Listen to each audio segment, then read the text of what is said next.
शरद पूर्णिमा के पावन अवसर पर पूर्णिमा शिव महापुराण की कथा को श्रवण करने का सौभाग्य प्राप्त हुआ है अपन सभी को। किसी भी माला को जपने से पहले, किसी भी मंत्र का स्मरण करने से पहले, चाहे आपके गुरु ने जो मंत्र दिया हो, जो माला दी हो, या आपका इष्ट देव कोई भी हो, आपका इष्ट देव कोई भी हो, आप किसी की भी माला जप रहे हैं, किसी का भी मंत्र जप रहे हैं, किसी का भी स्मरण कर रहे हैं, पर सबसे पहला अगर मंत्र जपने से भी पहले अगर मूलता दी जाती है, मंत्र जपने के पहले भी अगर कहा जाता है तो यही कहा जाता है कि सबसे पहले अगर आप कोई मंत्र जप रहे हो, मंत्र का स्मरण कर रहे हो, तो पहले पंचाक्षर मंत्र का स्मरण करिए। कौन से मंत्र का? पंचाक्षर मंत्र। पंचाक्षर मंत्र कौन सा है? नमः शिवाय। कौन सा मंत्र है? नमः शिवाय।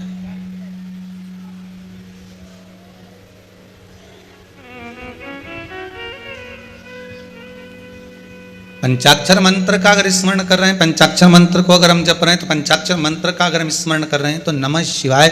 आप किसी भी मंत्र को जपें, किसी भी माला को जपें, किसी का भी स्मरण करें, पर पंचाक्षर मंत्र का स्मरण होना जरूरी है। पंचाक्षर मंत्र का होना जरूरी। कारण क्या है? माना आपने ओम नमो भगवते वासुदेवाय 12 अक्षर मंत्र का स्मरण करा, माना आपने गायत्री मंत्र का स्मरण करा, माना आपने त्र्यंबकेश्वर मंत्र का, महामृत्युंजय मंत्र का स्मरण करा। आप जिस भी मंत्र का स्मरण कर रहे हैं, चाहे देवी के मंत्र का स्मरण कर रहे हो, चाहे आप राम नाम कृष्ण नाम के मंत्र का स्मरण कर रहे हो, पर शिव महापुराण की कथा कहती है कि आप किसी भी मंत्र को जपें और किसी भी मंत्र का स्मरण करें, पर उस मंत्र में जपने से पहले, माला बजने से पहले पंचाक्षर मंत्र को अगर हम बोल लेते हैं, नमः शिवाय जप लेते हैं, अगर हमने पंचाक्षर मंत्र का स्मरण कर लिया, तो पूरी माला में अगर कहीं एक त्रुटि भी हो जाती है तो शंकर उसे संभाल लेते हैं, उसका फल हमको प्रदान कर देते हैं। आवाज सेट करिए, आवाज सेट नहीं। पंचाक्षर मंत्र का मूल एकाग्रित हो जाता है।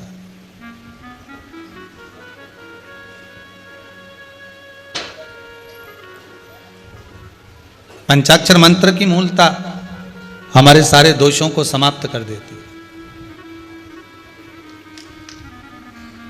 अगर आप पंचाक्षर मंत्र का एक स्मरण कर कर किसी भी मंत्र को जप रहे, शिव महापुराण की कथा तो यहां तक कहती है महाराज जी कि अगर मान लो आप किसी पूजन को कर रहे हैं और पूजन में आपको लगता है कि गलती हो रही है,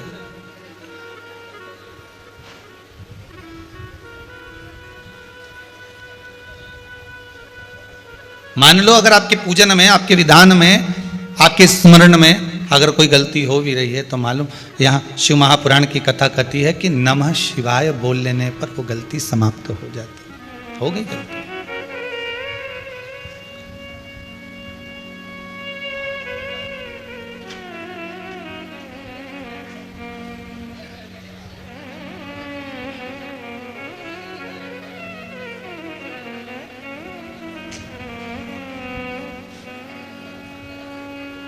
एक बार प्रेम से बोले नमः शिवाय। अब हमने तो नमः बोला, आपने शिवाय बोला, तो 3 ही अक्षर तो बोले हो, 5 तो पूरे करो। बस यही तो गलती है ना। अब 3 पे अटक कर रहे। आतुरता इतनी रहती है ना कि वो उसमें गड़बड़ी हो जाती है।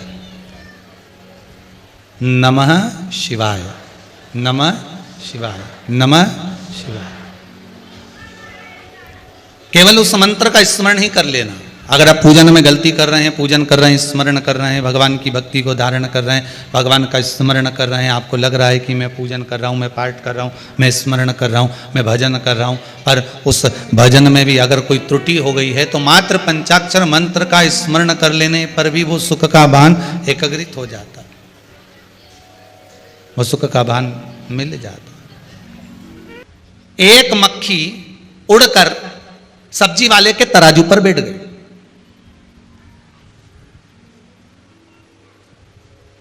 कुछ बिगड़ा, वजन घटा बढ़ा, तराजू पर बैठ गई, वजन कोई घटा बढ़ा नहीं। और तुम सुनार की दुकान पर सोना खरीदने जाओ और एक मक्खी, समझ गए, बस सोना तोलने के तराजू पर जाकर बैठ जाए तो 10,000 की कीमत तो यूं ही बढ़ जाए। बोलो सही है कि गलत है? बड़ी कि नहीं बड़ी? मक्खी वही है, सब्जी के तराजू पर जाकर बैठी है तो उसकी कीमत नहीं बढ़ी, पर सोने के तराजू पर जाकर बैठ गई तो उसकी कीमत 10,000 की हो गई। उसी तरह संसार का मनुष्य मक्खी की तरह है, किसी दूसरी जगह जाकर बैठेगा तो कीमत नहीं बढ़ेगी, पर शिव की कथा में बैठ गया तो 10,000 के मोल का होगा, कीमत बढ़ गई। मनुष्य वही है, मानव का शरीर वही है, मानव की देह वही है, कीमत बढ़ गई उसकी।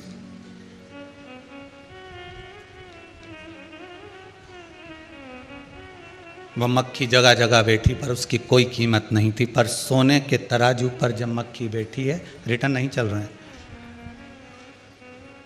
सोने के तराजू पर जब मक्खी बैठी है तो उसकी कीमत बढ़ गई। मात्र सोने के तराजू पर बैठते ही कीमत बढ़ गई।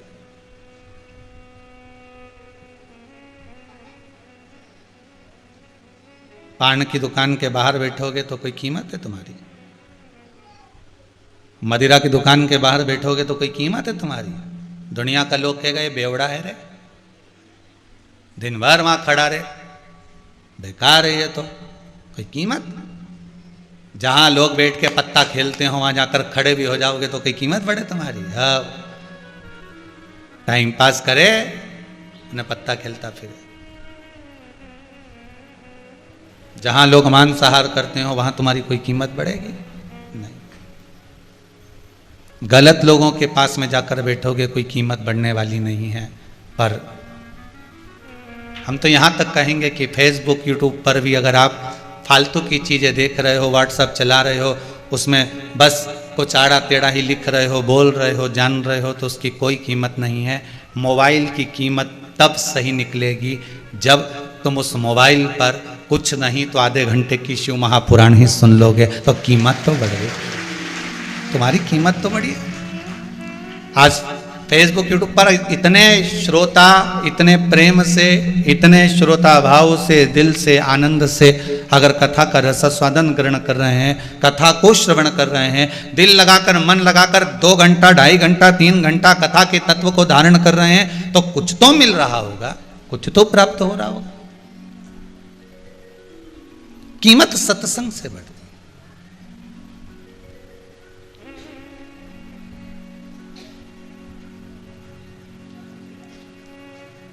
किस जगह पर जाकर क्या बोलना है,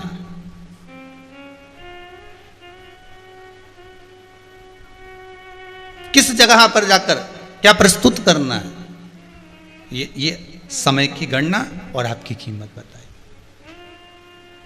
एक बार अकबर ने बीरबल से कहा, हे बीरबल, तेरे पिताजी को नहीं देखा रे बहुत दिन से, और आज तक तेरे पिताजी यहां पर नहीं आए मेरे राजभवन में। बीरबल, कल अपने पिताजी को लेकर आना। बीरबल ने मन में सोचा, कहां फंसाया ये अकबर ने, बताओ। हम मेरे पिताजी को बुला रहे। सुन लिया बीरबल? बीरबल बोला, जी हजूर।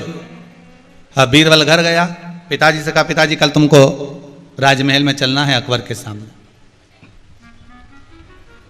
पिताजी ने कहा, मुझे काय को ले जा रहा है, मैं नहीं जाना चाहता। वो कुछ पूछेगा जवाब देना पड़ेगा, कुछ बोलेगा तो हुंकारा करना पड़ेगा। अगर कुछ भी पूछेगा तो बोलना तो पड़ेगा ना। अब पूछेगा तो बोलना ही पड़ेगा। कोई व्यक्ति अगर आपसे बात करेगा तो कलकत्ता में कहा था ना, हूँ हाँ तो करना ही पड़ेगा, हूँ हाँ बोलना तो पड़ेगा। तो कहाँ मेरे को लेकर जा रहा है उस अकबर के दरबार में? नहीं नहीं, अकबर के पास तो चलना पड़ेगा पिताजी। तो पिताजी बोले, मैं वहां जाकर क्या करूंगा? बीरबल ने कहा, बस एक काम करना, कोई भी प्रश्न वो करे उसका जवाब ही मत देना, बस चुप रहना, एक शब्द मत बोलना तुम, एक शब्द, बस इतना ही करना है। हाँ, एक शब्द का जवाब नहीं देना है आपको, बस चुपचाप खड़े रहना, वो बोलता रहेगा, तुम चुप खड़े खड़े सुनते रहना, ठीक है। दूसरे दिन अकबर के दरबार में बीरबल अपने पिताजी को ले गया और पिताजी से अकबर ने पूछा कैसे हो। अब पिताजी कुछ बोले ही नहीं, छोरा सिखा के लाया था।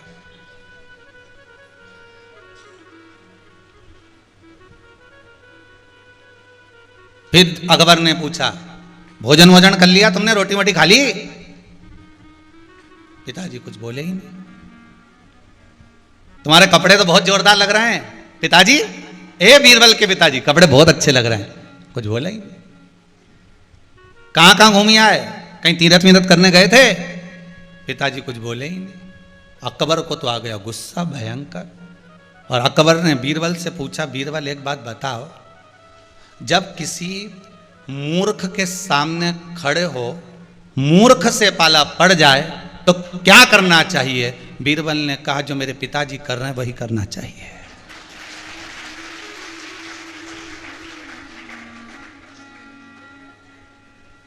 क्या करना चाहिए, समझ गए क्या? हाँ इतनी तो समझ जाना चाहिए तुमको, शिवपुराण इतने समय से सुन रहे थे, थोड़ी तो जो मेरे पिताजी कर रहे हैं बस वही करना चाहिए। अगर मूर्ख से पाला पड़ जाए, कोई अपशब्द कर रहा है, ताने दे रहा, गाली दे रहा, आड़ी तड़ी बातें कर रहा है, कोई हमारे धर्म की, हमारे शास्त्रों की निंदा कर रहा है, कोई वेद और पुराण की निंदा कर रहा है,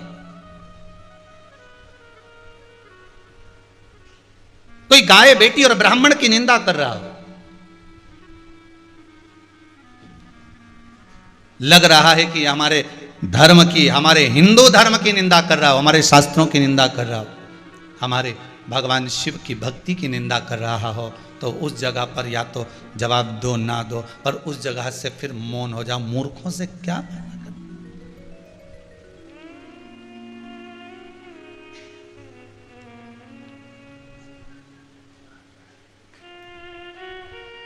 मौन हो जाए, चुप।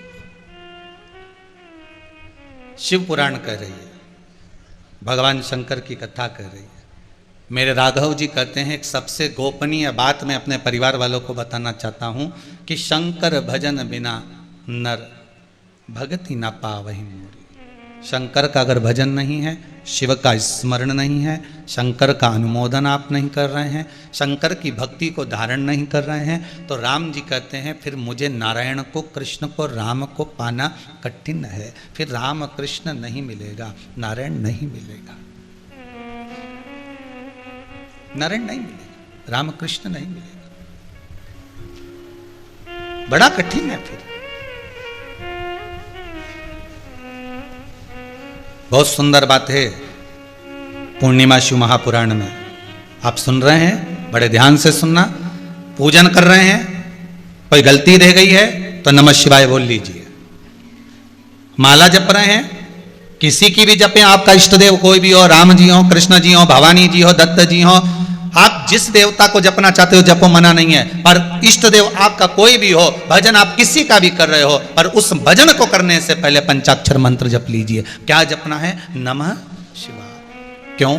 अगर हमसे गलती हो गई, हमसे कोई त्रुटि हो गई, तो वो गलती सब माफ हो जाए, छूट जाए।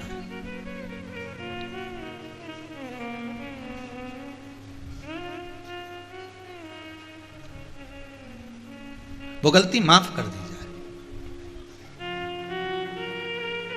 कीमत मनुष्य की जब बढ़ती है जब वो सत्संग में लगा हो। कीमत मनुष्य की जब बढ़ती हो जब वो सत्संग में लगा हो, भजन में लगा हो, कीर्तन में लगा हो, नाम जाप में, मंत्र जाप में लगा हो। मक्खी तो वही है जो तराजू पर सब्जी के बैठी है, मक्खी वही है जो अन्य जगह पर जाकर बैठी है, पर वही मक्खी अगर सोने के तराजू पर बैठती है तो उसकी कीमत 10,000 हो जाती है। आप भगवान की भक्ति में जितना समय लगे हुए, जितना स्मरण में लगे हुए, वो आपकी कीमत मानता है।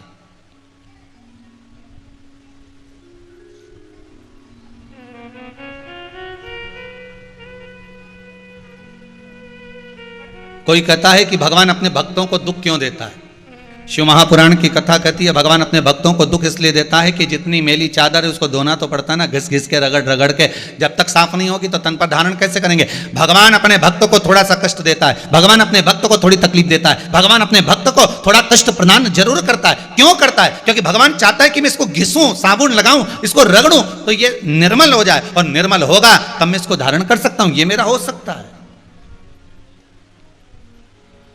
निर्मल मन सो मोहि पावा, मोहि छल छिद्र कपट ना भावा। भगवान कोई ऐसे ही फल प्रदान कर दे? कर्म हमारा हमारे सम्मुख में आ जाता है। जैसा करोगे वैसा भरोगे। अच्छा करोगे अच्छा मिलेगा, बुरा करोगे बुरा मिलेगा। आप जैसा कर्म करोगे उसके अनुसार आपको फल की प्राप्ति होगी, सुख की प्राप्ति होगी। आपके कर्म के अनुसार आप फल पाओगे। भगवान की कथा कर रही है। कातिका नगरी का राजा चंद्रहास धनेश्वर ब्राह्मण को जो बात कही थी, धनेश्वर ब्राह्मण ने चंडी देवी का स्मरण करा था। कल की कथा,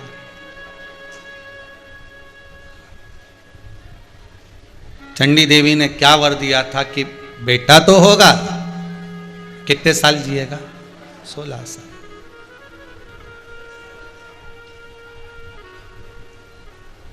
फिर 21वें दिन सामने जो आम का पेड़ होगा उसमें एक फल लगा होगा, उस फल को तू अपनी धर्म पत्नी को खिला देना। फल पत्नी खाएगी, गर्भ ठेर जाएगा, पर ध्यान रखना कि 16 साल की आयु में वो बालक मरना है।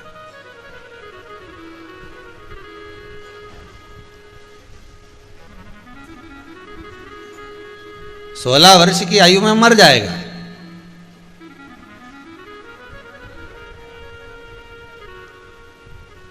एक छोटा सा 12 वर्ष का लड़का, बहुत सारे लड़के नदी में तालाब में नहा रहे थे। छोटा सा बच्चा, उसके दोनों हाथ नहीं थे,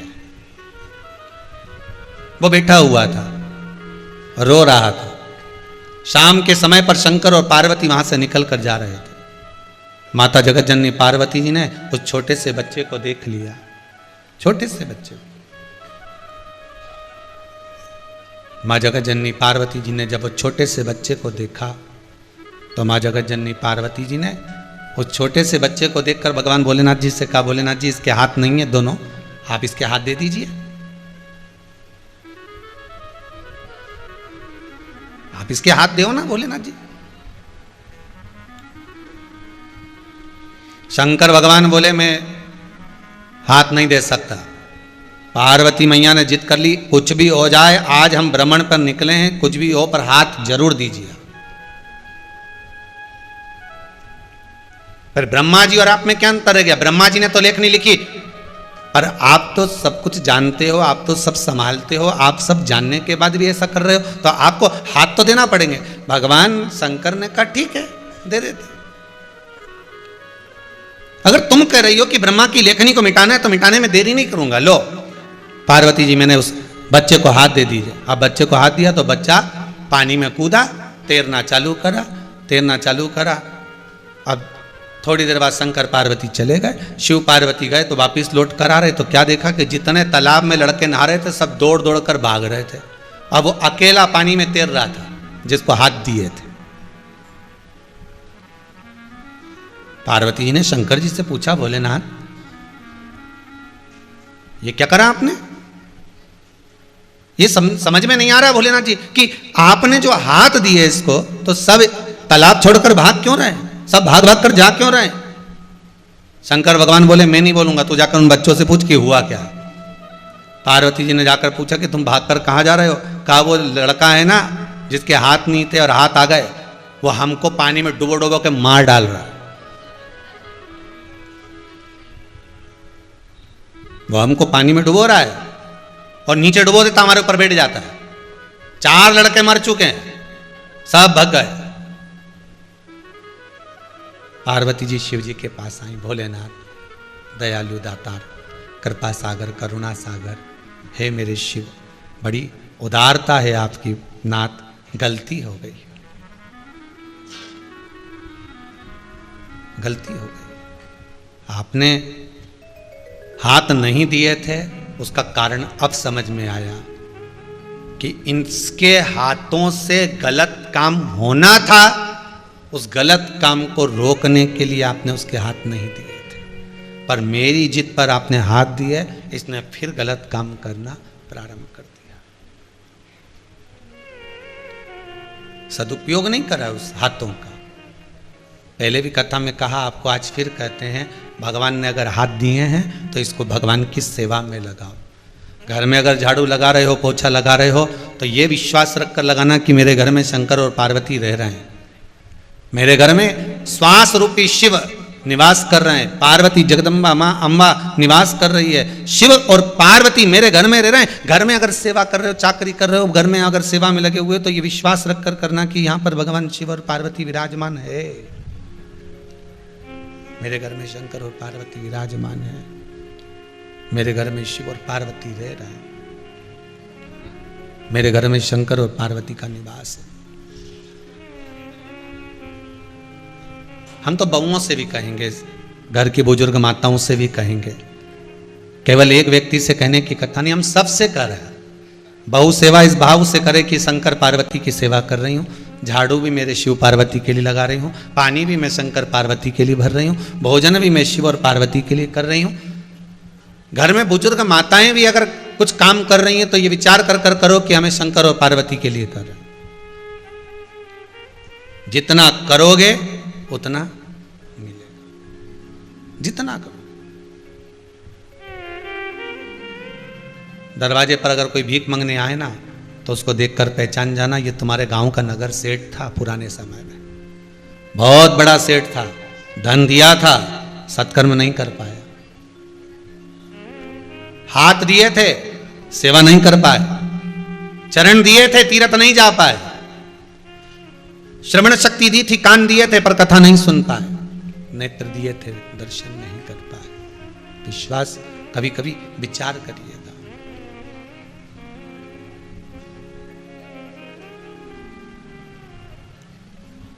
कितना मांग कर, कितना भगवान से प्रार्थना कर कर, कितना कितना निवेदन कर कर, कितना कितना भगवान से बोल कर इस शरीर को लेकर आए थे, पर ये शरीर किसी काम का नहीं लिया, केवल भोग करना है, भोग, केवल भोग।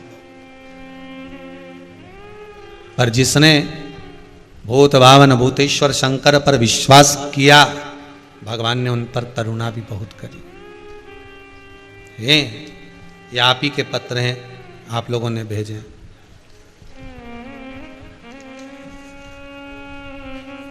देखिए, मोनिका जी पाटिल इंदौर से हैं। कहाँ बैठी हैं? आप ही ने पत्र भेजा है, खड़े हो जाइए, जरा माइक दीजिएगा इनको।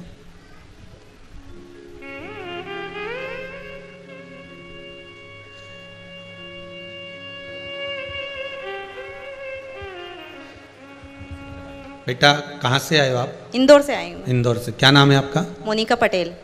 हम पाटिल पढ़ लियो, हाँ। गड़बड़ी हो गया, ठीक है। तो मोनिका जी पटेल इंदौर से हैं। आपने कुछ अच्छी बातें इसमें बहुत अच्छी लिखी है। क्या हुआ है, बाबा ने क्या कृपा करी आप पर? इसमें आपने लिखा है, गुरुजी मेरी भाभी को 5 साल से बच्चे नहीं हो रहे थे, सभी जगह का इलाज करवा लिया था, डॉक्टरों ने साफ मना कर दिया था कि इनको संतान नहीं होगी। फिर मैंने उनको पशुपतिनाथ का उपास का करने का बताया, और आपका जो उपाय है ना, वो सफ़ेद आंकड़े वाला, वो बताया, और उनको उसी महीने गर्भ ठहर गया। बाबा की कृपा हो। अभी कितने महीने? अभी उनको 5वां महीना चल रहा है। अभी 5वां चल रहा है। बिल्कुल स्वस्थ है वो। स्वस्थ है, बाबा की कृपा। बैठिए विराजिए।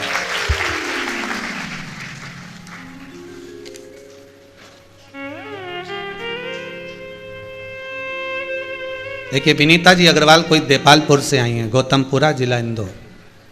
कहाँ बैठी हैं? आप ही हैं? माइक दीजिए जरा।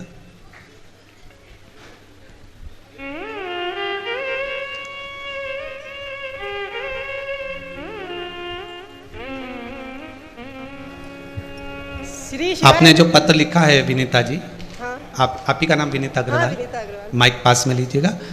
देपालपुर गौतमपुरा जिला इंदौर से आप आए हाँ, हैं। इस पत्र में आपके जो शब्द लिखे हैं बड़ी प्रसन्नता के लिखे हुए हैं। ऐसा लग रहा है कि आपकी प्रसन्नता का भाव है। हमारा पूरा परिवार रुद्राक्ष महोत्सव में आया था। बहुत बहुत सुंदर बात। हाँ, आए थे रुद्राक्ष आए थे। हाँ। बाबा ने हमारी मनोकामना पूरी कर दी है, इसलिए फिर से बाबा को धोख लगाने के लिए आए। ये आपने पत्र में लिखा है। क्या कामना थी आपकी, बाबा ने जो दे दिया आपको? मेरे छोटे बेटे को IMS कॉलेज चाहिए था इंदौर का जी। तो उससे मैंने एक पशुपतिनाथ व्रत करवाया था, उसकी सेहत खिला के वो पेपर देने गया था और उसको कॉलेज मिल गया इस बार। बाबा की कृपा, बहुत बहुत धन्यवाद। साथ में आपने लिखा है कि पूरे परिवार को कोरोना हो गया था। हमको नहीं, हमारे आसपास कोरोना था सबको। जी जी, अब ठीक है सब लोग, बाबा की कृपा है। सब ठीक है, सब ठीक है। बस बाबा की कृपा। बैठी विराजी। ऐसे बहुत सारे पत्र हैं जिनका वर्णन अपन बीच बीच में करते रहे कथा के साथ में। बाबा करुणा सागर है। आपका विश्वास,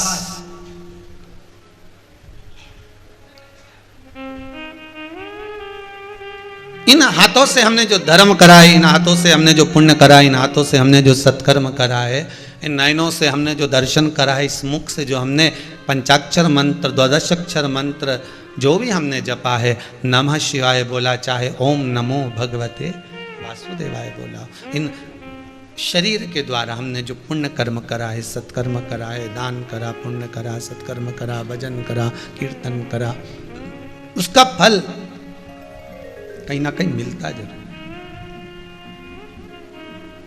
चंडी देवी की आराधना धनेश्वर ने करी थी और धनेश्वर को कह दिया था 21वें दिन सामने जो पेड़ लगा है,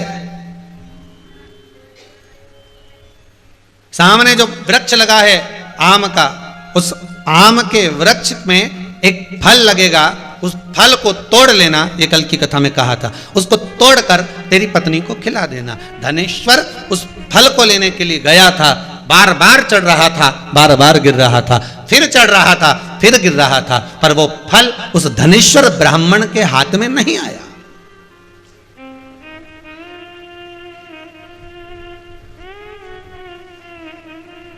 पर हारिए ना हिम्मत, बिसारिए ना राम।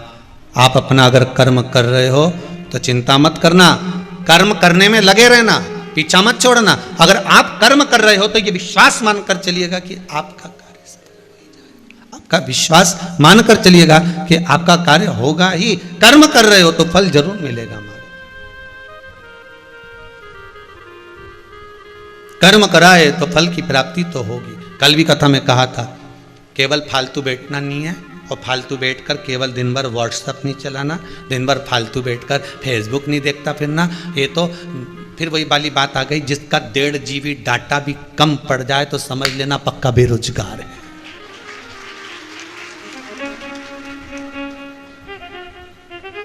पक्का बेरोजगार। दिन भर बैठे बैठे, हाँ डाटा खत्म करना हो तो सत्संग में करो ना।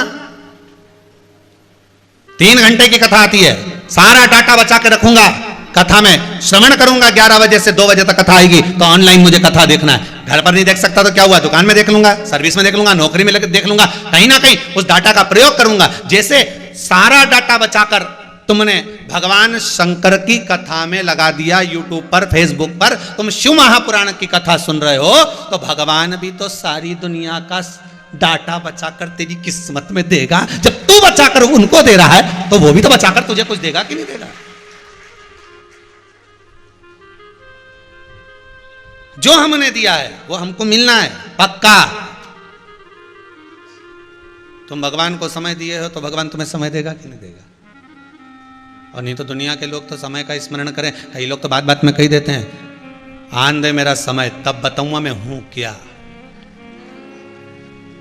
आन दे मेरा समय, वो जो अकड़ अकड़ के बोला मेरा समय आएगा ना तब बताऊंगा, और एक दिन छाती में दर्द हुआ, नहीं के उठा के ले गए हॉस्पिटल, ने डॉक्टर ने कह दिया इसका समय आ गया। अब तब समझ में आया कि समय आना किसको कहते हैं, किस समय इसको कहा गया कि यह समय आ गया है। अभी कोई समय, अब समय आ गया है, जा रहा है, कुछ नहीं बिगड़ा। ईश्वर कभी किसी का बुरा नहीं करता, ईश्वर कभी किसी का बुरा नहीं करेगा।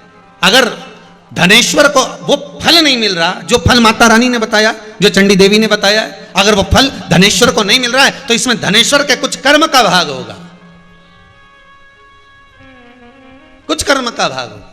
आप मेहनत करना है, बहुत मेहनत कर रहे हैं, आप एग्जाम में बैठ रहे हैं, आप इंटरव्यू दे रहे हैं, आप बार बार प्रयास कर रहे हो, अगर फल नहीं मिल रहा,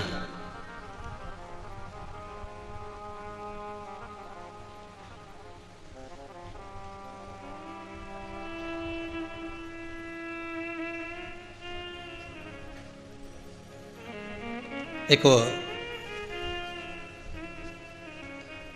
आप अगर बैठे, मान लो आप इंटरव्यू देने के लिए, परीक्षा देने के लिए, कोई कार्य के लिए बार बार जा रहे हो, नहीं हो रहा, हारना नहीं है, हो सकता है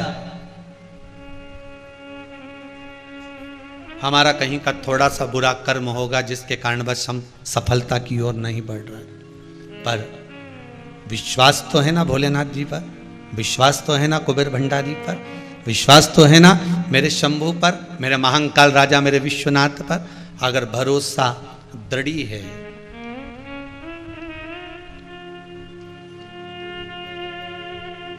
जब भरोसा दृढ़ हो जाए, विश्वास पूरा पक्का हो जाए, तो भगवान भी सोचता है कि अब कुछ भी हो इसको फल देना जरूरी है। चंडी देवी ने कह दिया फल तो मिल जाएगा, लगा हुआ भी मिल जाएगा, बस उसको ले जाकर तेरी पत्नी को खिला देना। अब वो फल लेकर चंडी देवी के बताए अनुसार चला भी गया, फल लगा हुआ मिल भी गया, पर बार बार नीचे गिर रहा है, बार बार नीचे टपक रहा है, वो जा ही नहीं पा रहा, चढ़ ही नहीं पा रहा, फल तोड़ ही नहीं पा रहा।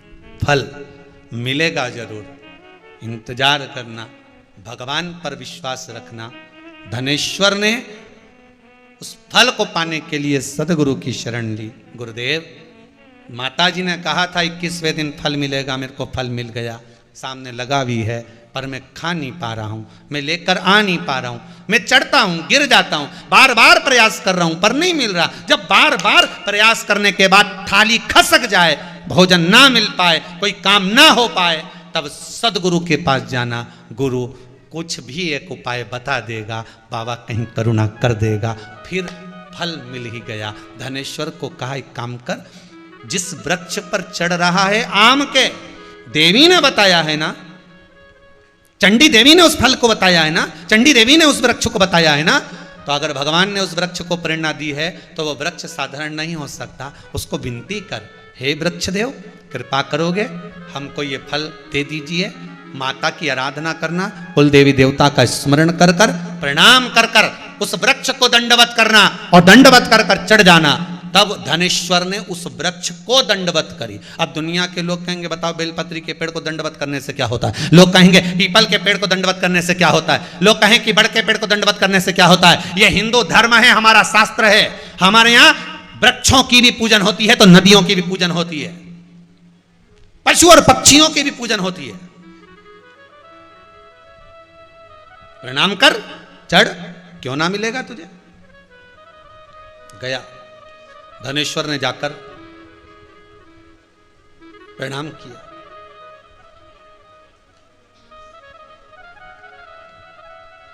दंडवत करा।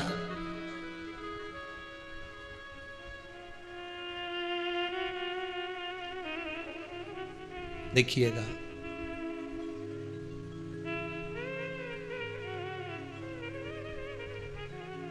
सारी दुनिया में बोली जाने वाली सबसे मीठी बोली कौन सी है? सारी दुनिया में बोली जाने वाली सबसे मीठी बोली कौन सी है? तो कहा मतलब की बोली। कौन सी बोली है?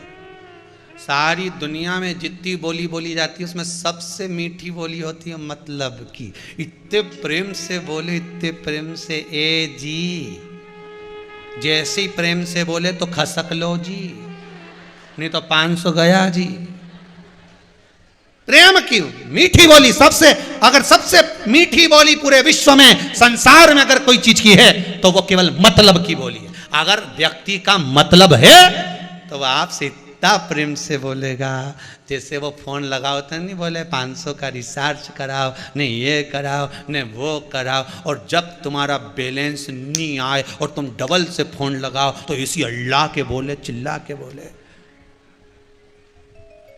जब किसी से किसी को धन लेना हो, भैया जी, काका जी, मामा जी, बुआ जी, फूफा जी, नाना जी, और जब तुम अब उसके यहाँ लेने जाओ तब कहीं खा के भग रिया है, दे देंगे?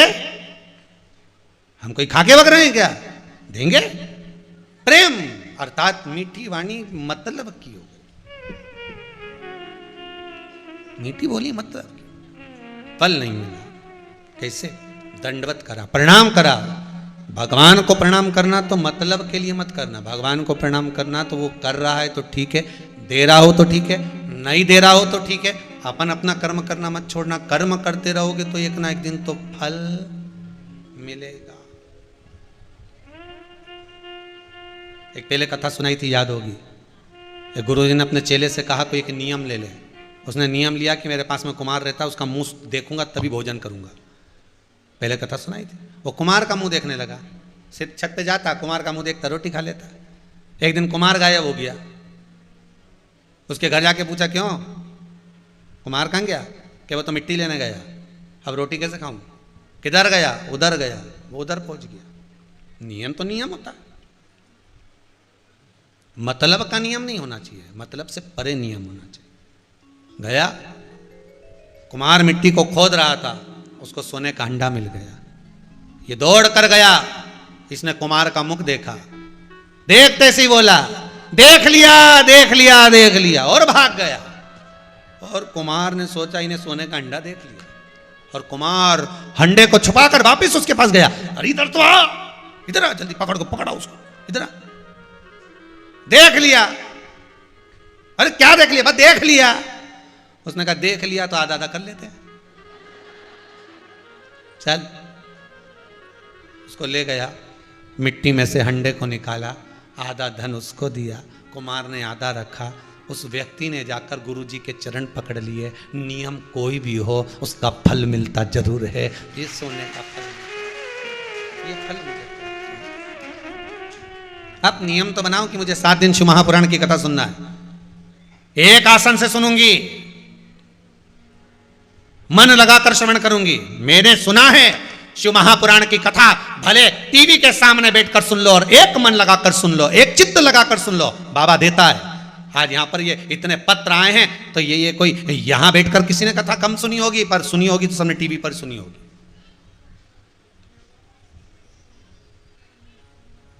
मन लगाकर कथा सुनो, भले मोबाइल पर सुनो, टीवी पर सुनो, फेसबुक यूट्यूब पर श्रवण करो, पर चित्त लगाकर अगर श्रवण कर रहे हो, तुम दिल लगाओ तो सही, हृदय लगाओ तो सही, मन लगाओ तो सही। पहले ऐसा नियम था कि अगर बेटी याद करती थी तो मम्मी की हिचकी आ जाती थी।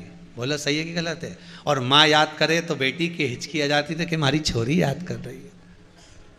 बस उसी तरह तुम मन लगाकर कथा तो सुनो, शिव को याद तो करो।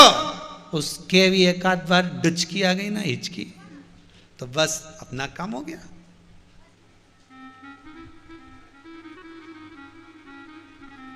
और अपन याद करें तो हिचकी उससे ही आना चाहिए। तुम्हारी हिचकी की दिक्कत मत पाल लेना हो कि शंकर जी याद करे और हिचकी मुझे आए। शंकर जी याद कर और हिचकी तुझे आएंगी तो गई, एक ही हिचकी में निपटी पड़ेगी। तो अपन तो ये कहो कि उसको हिचकी आए, मैं जब याद करूं वो दौड़ कर आए। धनेश्वर ब्राह्मण फल को लेने के लिए निवेदन करते हैं, वृक्ष को दंडवत करते हैं, प्रणाम करते हैं, नमन करते हैं। और जब नमन किया, दंडवत किया, प्रणाम किया, तब शिव कथा कह रही है, भगवान शंकर की करुणामय सागर की कथा कह रही है। जब दंडवत करा, प्रणाम करा, नमन करा, निवेदन करा, तब भगवान शिव हो गणदानी त्रिकालदर्शी कैलाशी अविनाशी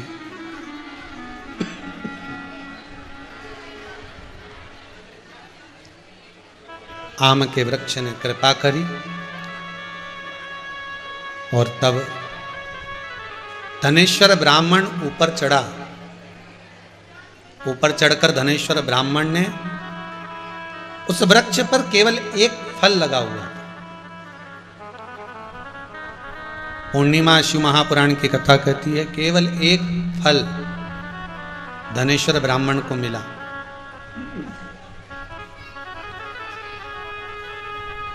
धनेश्वर ने विचार करा इसके सिवाय कोई दूसरा फल तो नजर भी नहीं आ रहा, यही फल होगा जो माता चंडी देवी ने बताया है। वही फल धनेश्वर ने ले लिया। वही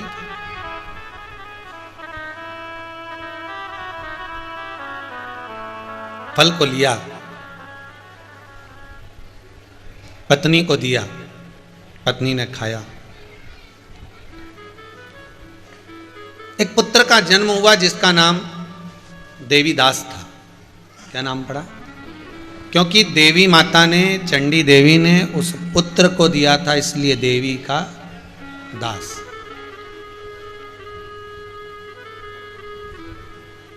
जिस दरवाजे से कुछ चीज मिली हो उस दरवाजे को कभी मत भूलना। जिस दरवाजे से हमको मिला है, जिस द्वार से हमको प्राप्त हुआ है, उसको कभी ना भूलें। देवीदास उसका नाम रख दिया क्योंकि देवी से ही प्राप्त हुआ था, देवी का ही वो दास है। पर मन में एक भाव जागृत हो रहा है, मन में एक विचार आ रहा है। 16 वर्ष में मर जाएगा, 16वें वर्ष में ये समाप्त हो जाएगा।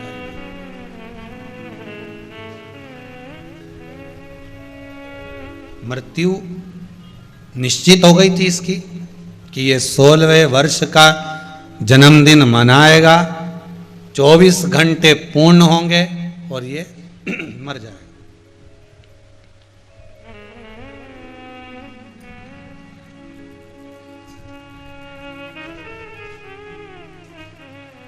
अब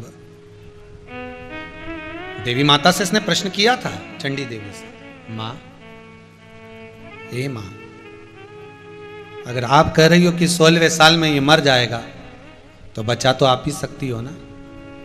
चंडी देवी ने कल कथा में कहा था कि चंडी देवी ने कहा था कि मैं नहीं बोलूंगी कुछ भी, मुझसे तो तूने केवल पुत्र मांगा है इसलिए मैंने पुत्र दिया है। पुत्र मांगा इसलिए पुत्र दिया, पर जिसने मेरी आराधना बताई थी तो उसी की शरण में चले जाओ। और उसी समय धनेश्वर संत के चरणों में जाए तो संत को ढूंढो। बहता पानी, रमता जोगी एक जगह पर अगर टिका हुआ है तो वो श्रेष्ठता नहीं है।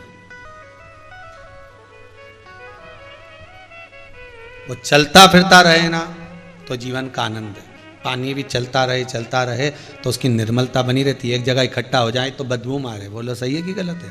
संत भी चलता फिरता रहे ना, कभी यहाँ चले गए, कभी वहां चले गए, भजन करा रहे हैं, कीर्तन करा रहे हैं, स्मरण करा रहे हैं, मंत्र जाप करा रहे हैं, कथा सत्संग चल रहा है, नाम जाप चल रहा है, तो ठीक है। एक जगह पर अगर संत टिक गया तो उसकी श्रेष्ठता नहीं है।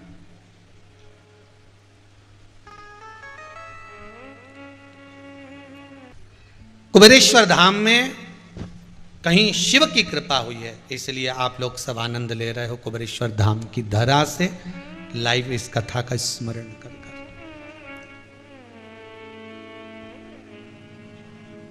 आस्था चैनल के माध्यम से, आस्था चैनल के द्वारा खबर आई है कि बीच में जो दीपावली के 5 दिन है उसका भी लक्ष्मी पूजन, धनतेरस पूजन का स्मरण आप शिव भक्ति के माध्यम से बताएं, जिससे कई लोगों के घर में पूजन हो जाए तो उसका एक आनंद है।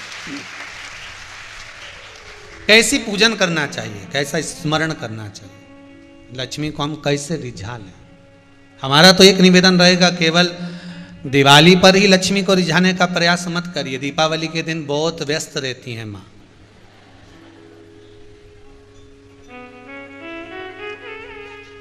बहुत व्यस्त। माता लक्ष्मी के पास में तो इतनी सी भी फुर्सत नहीं रहती कि वो भगवान विष्णु से बात कर सके। इसलिए दीपावली के दिन लक्ष्मी, गणेश, सरस्वती का पूजन देखा होगा, पर नारायण लक्ष्मी का पूजन नहीं देखा होगा, क्योंकि टाइम मिले तो बात करें ना, तो समय नहीं रहता सबके यहाँ जाना। पर यहां शिव महापुराण की कथा कहती है, अगर आप शंकर के अनुमोदन में लगे हो, बेलपत्री के वृक्ष के नीचे एक घी का दिया भी लगा रहे हो, तो लक्ष्मी किसी भी दिन आपके घर में प्रवेश कर सकती है। आपका भजन आपके साथ, आप हृदय से, चित्त से, मन से आप भगवान को रिझाओ, बस कैसे भी रिझाओ। माता रानी ने धनेश्वर को बोल दिया था कि 16वें साल में तेरा पुत्र मर जाएगा।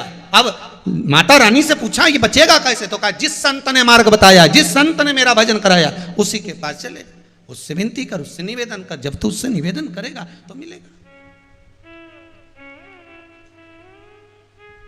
दुख कौन काटेगा, तो कहा भगवान के सिवाय कोई दुख नहीं काट सकता। अरे भाई कहीं जाकर मत देखो, एक कथा देखी है, विभीषण राम जी के पास खड़ा। कौन खड़े? विभीषण। राम जी से विभीषण की बात चल रही है। राम जी रावण को मारने के लिए तैयार खड़े, रावण को कई बार मार दिया पर वो मरे ही नहीं दादा, बड़ा प्रयास करा।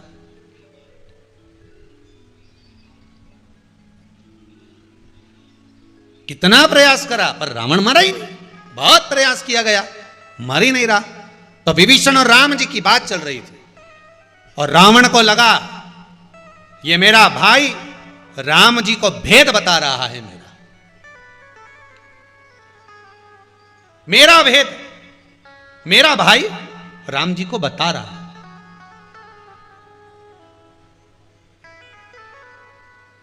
दुनिया की सबसे बड़ी गलत सोच यही रहती है।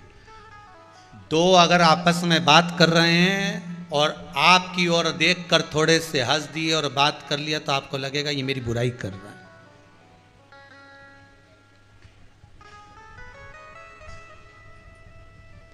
शिव पुराण की कथा कहती है अगर वो बुराई कर भी लेंगे तो भला तो आपका ही होना है, पाप तो आप ही का कटेगा। तो कर ले तो ये मेरा भेद बताने वाला है। विभीषण राम जी से बात कर रहा हूं, मैं मर नहीं रहा हूं। रावण ने सोचा ये मेरा भेद बताने वाला है, तो रावण को लगा कि ये मेरा भेद बता देगा, पर विभीषण ने भी संकल्प लिया था मरते मर जाऊंगा, पर मेरे भाई के नाभि में जो अमृत है उसका भेद कभी राम को नहीं बताऊंगा। कौन ने संकल्प लिया था? विभीषण। किसको दिया था यह संकल्प? विभीषण ने अपने नाना को यह संकल्प दिया था कि मैं इस लंका का भेद कभी किसी को नहीं बताऊंगा, इस लंकेश का भेद नहीं बताऊंगा। उसने संकल्प लिया था। राम जी और विभीषण बात कर रहे थे और रावण को लगा ये मेरा भेद बता रहा है। इतने में तो विभीषण का मुख राम जी की ओर था और राम जी बात में लगे हुए थे। रावण ने सोचा अगर कहीं ये मेरा भेद बता देगा तो मुझे मरवा देगा। रावण ने बाण छोड़ा विभीषण को मारने के लिए। वो बाण गया विभीषण के पास, राम जी ने एक चुटकी बजा दी, बाण छूट गया, टूट गया, बिजली चमकी, समाप्त हो गया।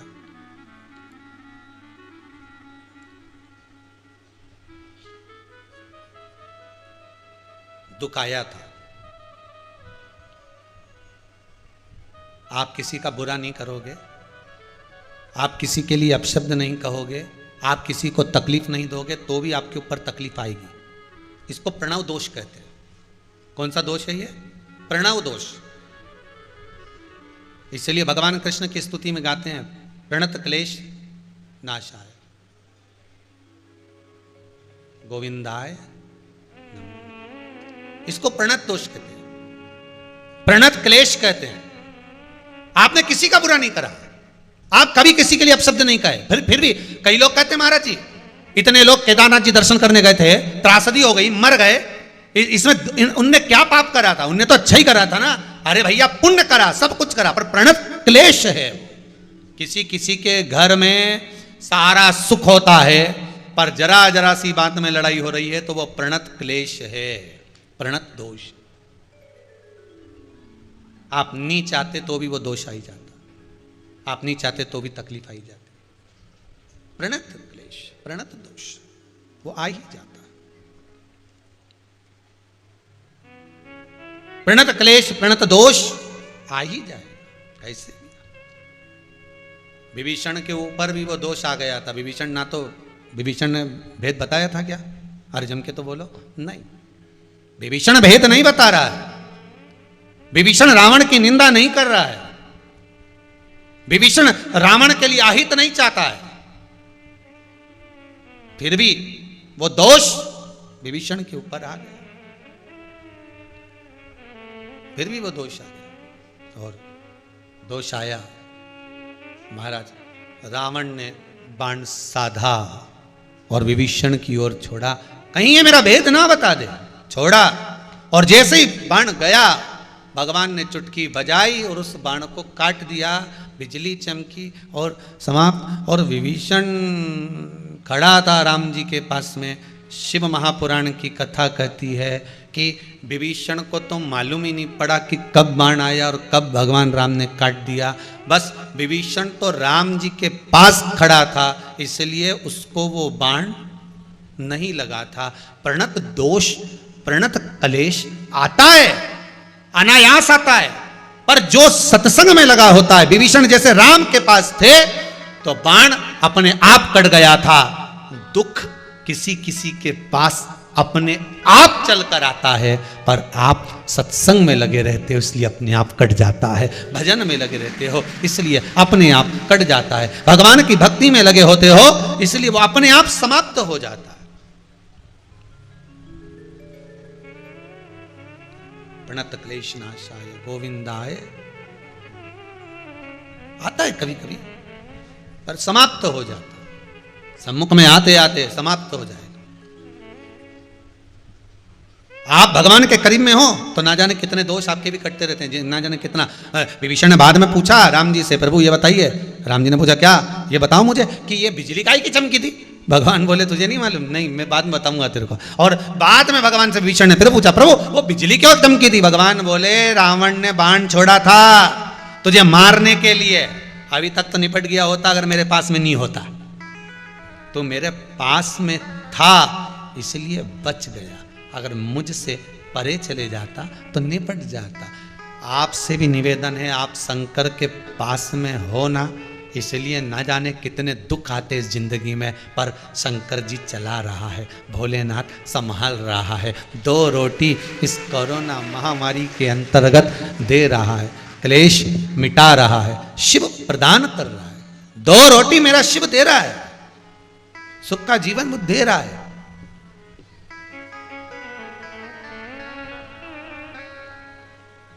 चढ़ा और धनेश्वर चढ़ा, फल लाया, बेटा हो गया, देवी प्रसाद नाम पड़ गया। नाम पढ़ने के बाद भी वो जब 16 वर्ष की आयु में आने का समय आया, उससे पहले वो संत की शरण में गया, गुरुदेव आप संभाल लीजिए, 16वें वर्ष में मेरा बेटा मर जाएगा, 16वां वर्ष पूर्ण होगा, 24 घंटे पूर्ण होंगे, वो मर जाएगा। संत ने कहा इतनी सी बात क्या टेंशन लेकर बैठा है, बेटे से कह दे भगवान का भजन करे, उससे ज्यादा सुख और क्या होगा? मरना ही तो है, प्राण छूटना ही तो है। जब मरने वाला व्यक्ति मर ही रहा है तो उसको क्या भजन करे?